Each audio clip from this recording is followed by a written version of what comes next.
The United Nations is criticizing both the Syrian government and the opposition for allowing civilians to become trapped in siege conditions. Syria was one of the main countries discussed when the UN met to talk about how to protect civilians in armed conflicts. CCTV's Nick Harper files this report. It's now 15 years since the United Nations formally committed to protecting civilians in armed conflict.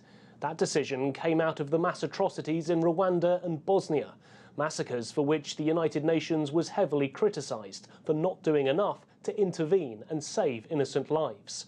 But as the sobering examples of current, ongoing conflicts show, the world is still seeing human rights violations, with civilians caught in the crossfire.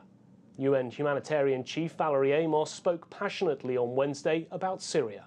The use of siege as a weapon of war is particularly heinous.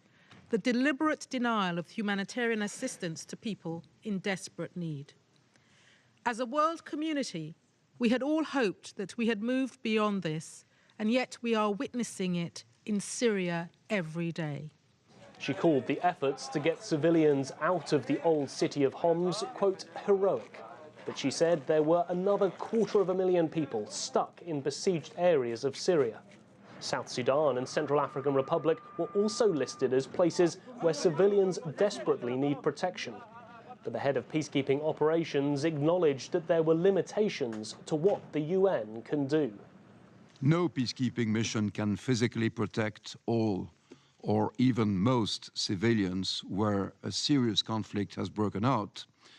And ultimately, civilians will be fully protected only when there is sufficient peace and stable enough national structures to sustain and protect it.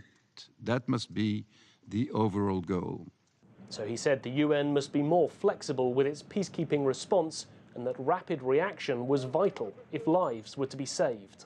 But there is a price that the UN and aid agencies pay for protecting civilians. Last year, 120 humanitarian workers were killed, 105 injured, and 113 kidnapped.